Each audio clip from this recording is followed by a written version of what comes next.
여호수아 17장 1절부터 13절입니다. 여호수아 17장 1절부터 13절입니다. 므낫세 지파를 위하여 제비 뽑은 것은 이러하니라. 므낫세는 요셉의 장자였고 므낫세의 장자 마기는 길르앗의 아버지라. 그는 용사였기 때문에 길르앗과 바산을 받았으므로 므낫세의 남은 자손을 위하여 그들의 가족대로 제비를 뽑았는데, 그들은 곧 아비에셀의 자손과 헬렉의 자손과 아스리엘의 자손과 세겜의 자손과 헤벨의 자손과 스미다의 자손이니, 그들의 가족대로 요셉의 아들 므낫세의 남자 자손들이며, 헤벨의 아들 길르앗의 손자 마길의 증손 므낫세의 현손 슬로브핫은 아들이었고 딸뿐이요, 그 딸들의 이름은 말라와 노아와 호글라와 밀가와 디르사라. 그들이 제사장 엘르아살과 눈의 아들 여호수아와 지도자들 앞에 나와서 말하기를, 여호와께서 모세에게 명령하사 우리 형제 중에서 우리에게 기업을 주라 하셨다. 하매 여호와의 명령을 따라 그들에게 그들의 아버지 형제들 중에서 기업을 주므로 요단 동쪽 길르앗과 바산 외에 므낫세에게 10분깃이 돌아갔으니, 므낫세의 여자 자손들이 그의 남자 자손들 중에서 기업을 받은 까닭이었으며, 길르앗 땅은 므낫세의 남은 자손들에게 속하였더라. 므낫세의 경계는 아셀에서부터 세겜 앞 믹무닷까지이며, 그 오른쪽으로 가서 엔다프와 주민의 경계에 이르나니, 다프아 땅은 므낫세에게 속하였으되 므낫세 경계에 있는 다프아는 에브라임 자손에게 속하였으며, 또 그 경계가 가나 시내로 내려가서 그 시내 남쪽에 이르나니, 므낫세의 성읍 중에 이 성읍들은 에브라임에게 속하였으며, 므낫세의 경계는 그 시내 북쪽이요 그 끝은 바다이며, 남쪽으로는 에브라임에 속하였고 북쪽으로는 므낫세에 속하였고, 바다가 그 경계가 되었으며, 그들의 땅의 북쪽은 아셀에 이르고 동쪽은 이사갈에 이르렀으며, 이사갈과 아셀에도 므낫세의 소유가 있으니 곧 벳스안과 그 마을들과 이블르암과 그 마을들과 도렛 주민과 그 마을들이요, 또 엔돌 주민과 그 마을들과 다낙 주민과 그 마을들과 무기토 주민과 그 마을들 세 언덕 지역이라. 그러나 므낫세 자손이 그 성읍들의 주민을 쫓아내지 못하며 가나안 족속이 결심하고 그 땅에 거주하였더니, 이스라엘 자손이 강성한 후에야 가나안 족속에게 노역을 시켰고 다 쫓아내지 아니하였더라. 아멘. 본문은 단순히 땅을 차지하는 이야기를 넘어서서 하나님이 어떻게 약속을 성취하시고 또 인간의 순종이 어떻게 그 성취를 온전히 누리게 하는지를 보여주는 이야기입니다.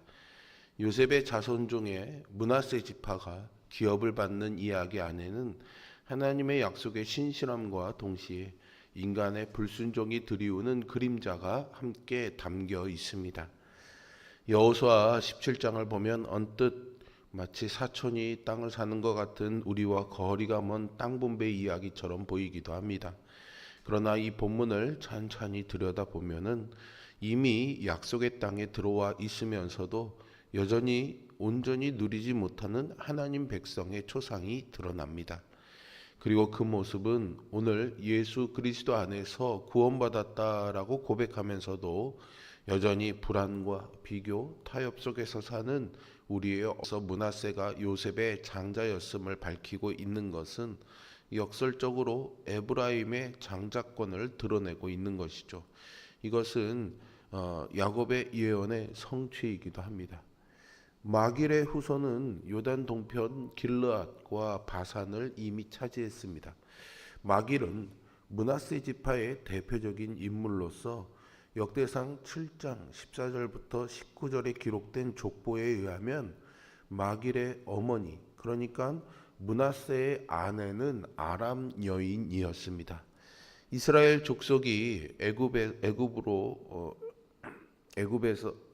애굽으로 들어왔지만은 므낫세는 이스라엘 지파에서 아내를 얻은 것이 아니라 다른 이방 여인을 아내로 얻은 것이죠. 후일에 가나안 정복 시에 이들 아들 마길의 후손들은요 바산과 길르앗 지역을 할당받습니다. 그리고 길르앗은 므낫세의 손자이자 마길의 아들로서 부친 마길의 가계와 더불어서 길르앗 가문을 이룸으로써 므낫세 지파를 형성한 주요 인물의 후손들이었습니다. 민수기 32장 39절에 마길의 후손들이 길르앗을 쳐서 아모리 족속을 정벌할 정도로 용맹했다는 기록을 통해 보더라도 이들이 용맹한 자들이었다는 것을 알게 됩니다. 마길 가족과 길르앗 가족으로 형성된 므낫세 반지파는 이미 요단 동편 땅을 기업으로 받았습니다. 나머지 후손은 요단 서편에서 기업을 받지요. 그들의 땅은 에브라임 북쪽 요단에서 지중해까지 넓은 영역이었습니다. 그런데 경계의 묘사가 그리 정밀하지가 않습니다. 이는 그들이 경계선상의 성읍들을 온전히 정복하지 못했다는 것을 암시하기도 합니다. 본문의 백미는요, 3절부터 나오는 슬로브앗 딸들의 이야기입니다. 길르앗 6 아들 중에서요, 5번째 아들인 헤벨의 아들 슬로브앗은요, 아들이 없었고 딸만 5명 있었습니다. 따라서 관례대로 한다면은 슬로브앗은 므낫세 지파 중에서 그 이름이 끊김은 물론이고 기업도 받지 못할 형편이었습니다. 그러자 5딸이 모세에게 우리에게도 기업을 달라고 간청했고요. 하나님은 그들의 손을 들어주셨습니다. 요단 서편의 기업 분배는 제사장 엘르아살과 여호수아와 각 지파의 대표자인 족장들에 의해서 이루어졌는데요. 그 상황에서 슬로브앗의 5딸들이 제사장 엘르아살과 여호수아와 족장들 앞에 나아가 과거에 하나님께서 모세에게 명하신 민수기 27장의 내용을 근거로 해서 그들의 기업을 요구하고 있는 겁니다. 그들의 요구에 의해서 엘르아살과 여호수아와 족장들은 그녀들에게도 기업을 주었다는 내용인데요. 당시에 기업의 상속권은요, 딸들에게는 없었고 아들에게만 있었습니다. 왜냐하면 딸들이 시집을 가면 다른 지파, 다른 가문에 속하게 되니까 그 기업이 다른 가문에, 다른 지파에 넘어가는 길을 막기 위해서 기업을 상속하지 않았던 거죠. 따라서 슬로브앗의 딸들은 그들의 집안에 아들이 없기 때문에 기업을 받지 못하게 될 형편이었습니다. 그러나 슬로브앗의 딸들은 아버지의 이름을 지파 내에서 보존하고자 적극적으로 자신들에게도 기업을 줄 것을 요구하게 되었고 결국은 허락을 받아낸 것이죠. 그러나 그들이 기업을 분배받는 대신에 한 가지 조건이 부여되었습니다. 그 조건은 그들이 반드시 자기 지파 안에서만 결혼해야 한다는 것이었죠. 그 이유는 분배받은 기업의 땅을 같은 지파 내에서 계속 보존시키기 위해서였습니다. 이 과정도 말씀에 순종하고자 하는 과정이었던 거죠. 이 사건은 하나님의 공의와 은혜가 이스라엘 가운데 얼마나 세밀하게 역사했는지를 보여줍니다. 하나님은 약속을 기억하시고 그 약속을 끝까지 이루시는 분이십니다. 여기서 우리는 하나님의 방식에 대한 중요한 단서를 봅니다. 인간의 관습과 시스템이 너는 여기까지야 라고 선을 긋는 자리에서 하나님의 이름을 부르며 그 선을 새로 긋는 분이십니다.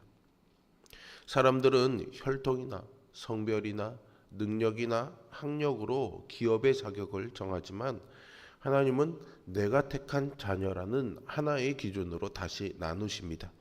하나님에게는 중심에서 밀려난 사람이나 구조 속에서 소외된 사람이 한 명도 없는 분명한 몫이 있는 상속자들입니다. 세상의 기준은요, 언제나 우리를 줄 세웁니다. 그러나 하나님의 시선은 다르지요. 예수님 안에서 우리는 모두 아들의 명분을 얻은 자녀이고 아버지의 기업을 함께 이을 상속자입니다. 그 누구도 남은 자리나 받는 존재가 아니라는 거죠. 슬로브앗의 딸들이 굳이 이름 하나하나 불려 나오는 이유는 하나님께서 그런 사람들을 잊지 않으시는 분임을 보여주기 위해서입니다. 또 하나 눈에 들어오는 것은 요셉의 자손들이 받은 땅이 절대로 적지 않다는 사실입니다. 므낫세의 경계는 넓었고요. 요단 서편뿐만이 아니라 요단 동편에도 기업이 주어졌고 다른 지파들 가운데서도 성읍들을 더 받습니다. 이미 주어진 몫만 놓고 보면 그들은 넉넉히 받은 지파에 속했습니다. 그럼에도 불구하고 이 지파의 대표들이 여호수아에게 나아가서 우리에게 준 땅이 너무 좁다라고 말하는 장면이 뒤이어 나옵니다. 그들의 마음에는 우리는 많은 지파인데 이만큼 가지고 어떻게 사느냐라는 불만이 자리 잡고 있습니다. 이 장면은 우리 마음속 깊은 본능을 건드리죠. 사람은 대개 무엇을 가졌는지보다 무엇이 부족한지를 더 선명하게 봅니다. 이미 받은 복과 은혜는 쉽게 익숙해지고요. 아직 가지지 못한 것, 남이 가지고 있는 것, 내 눈에 더 좋아 보이는 것에 시선을 빼앗깁니다. 신앙 안에서도 마찬가지죠. 구원받았다는 사실, 예배할 수 있는 자유, 말씀을 잘 들을 수 있는 환경, 나를 위해서 기도해 주는 사람들, 내게 맡겨주신 작은 섬김의 자리는 어느새 당연한 배경이 됩니다. 반면에 아직 해결되지 않은 문제, 여전히 어색한 관계, 기대만큼 풀리지 않는 현실, 다른 이들과의 비교는요 점점 커 보입니다. 그러다 보면 마음 깊은 곳에서 이런 질문이 올라오지요. 하나님, 저한테는 왜 이것밖에 안 주시나요? 하지만 오늘 본문은요 우리에게 조용히 되묻습니다. 정말 이것밖에인가? 정말 문제는 하나님이 너무 적게 주셔서인가? 아니면 이미 주신 것을 믿음으로 보지 못하고 믿음으로 사용하지 않은 것이 문제인가? 라는 거죠.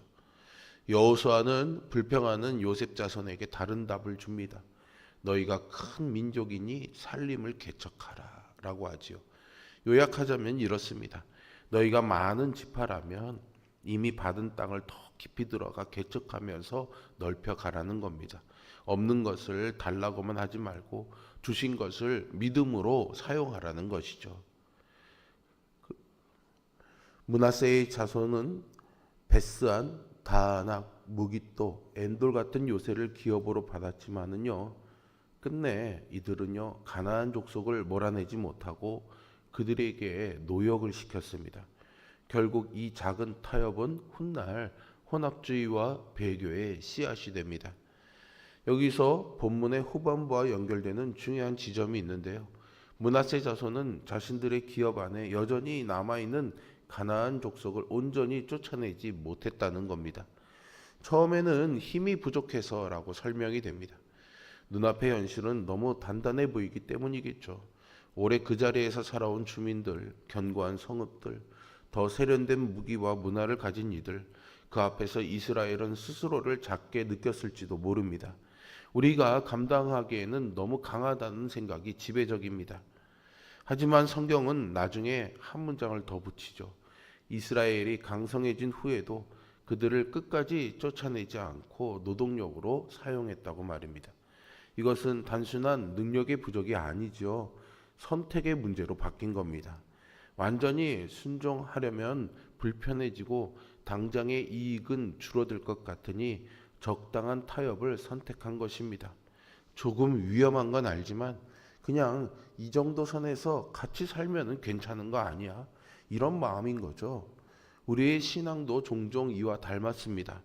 예수님 안에서 우리는 죄와 사망에서 해방된 존재입니다. 더 이상 죄가 우리 위에 왕노릇할 수가 없습니다. 그러나 우리의 삶의 구체적인 영역에서는 여전히 오래된 습관, 고집, 미움, 비교, 죄악, 자격지심 등이 자리 잡고 있습니다. 처음에는요 어쩔 수 없다고 말하죠. 내 성격이 원래 이런 걸 어떻게 해. 상황이 이러니 어쩔 수가 없다. 내 형편이 이런데 내가 무슨 힘이 있겠냐. 그런데요 시간이 지나고 나서도 실제로는 그것을 완전히 내려놓고 싶지 않을 때가 생깁니다.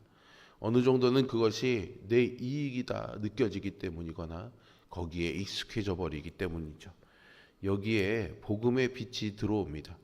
여호수아는 훌륭한 지도자였지만 그가 이끈 기업의 이야기는요 미완성으로 남습니다. 땅은 분배되었지만 온전히 차지하지 못했고 타협과 잔존하는 우상이 계속해서 문제를 일으키죠. 그러나 예수님은요 여호수아와 다른 인도자입니다. 예수님은 십자가와 부활로 죄와 사망의 권세를 실제로 꺾으시고 이겨놓으시죠. 우리는 더 이상 두려움과 수치, 정죄 아래에 있는 죄인의 신분이 아니라 아버지의 집에 초대받은 자녀입니다. 이 신분의 변화가 곧 기업의 변화인 것이죠. 우리는 슬로브와 딸들처럼 살아갈 수 있습니다. 나는 원래 이런 처지니까 어쩔 수 없어가 아니라 하나님이 약속하신 기업이 여전히 나에게도 유효하다라는 확신으로 걸어 나오는 삶이죠. 그렇다면 우리의 기도도 이렇게 바뀌어야 되지 않을까요? 하나님, 저에게 더 많은 것을 달라고만 울부짖기보다 이미 주신 구원과 은혜를 보게 하시고 그것을 믿음으로 누릴 용기를 주시옵소서. 내 안에 타협하며 남겨둔 죄와 우상을 성령의 능력으로 몰아내게 하시고 내가 있는 자리에서 하나씩 순종의 걸음을 내딛게 하소서라고 말입니다. 오늘 이 기도가 우리 모두의 기도가 되기를 바랍니다. 우리의 일상 속에서 조금씩 그러나 분명한 방향을 만들어서 이렇게 기도하며 나간다면 하나님이 우리에게 주신 기업을 누릴 것을 소망합니다. 우리 모두가 이 기도를 붙잡고 하나님이 주신 기업을 누리는 복된 주님의 자녀로 살아갈 수 있기를 주님의 이름으로 축복합니다. 기도하겠습니다. 선하시고 자비로우신 아버지 하나님, 슬로바스의 딸들처럼 여러 가지로 환경적으로 또 관례적으로 당연하게 어려운 일이었지만은 하나님이 주신 약속의 기업을 받기 위해 용기를 내어 탄원하며 나서며 부르짖어 간구했던 그들의 응답하셨던 하나님의 약속의 성취를 오늘 본문의 말씀을 통해 확인하며 우리도 저들과 같이 우리의 환경과 상황에 매여서 주저앉거나 타협하지 아니하고 하나님이 주신 기업들을 누리며 살아가는 삶을 소망하며 부르짖습니다. 주님, 오늘 우리에게 주신 귀한 이 말씀을 붙잡고 죄악에 매여 있지 아니하고 내게 주신 것들을 감사하면서 그 안에서 하나님의 뜻을 이루기 위해 용기 내어 나아갈 믿음을 구합니다.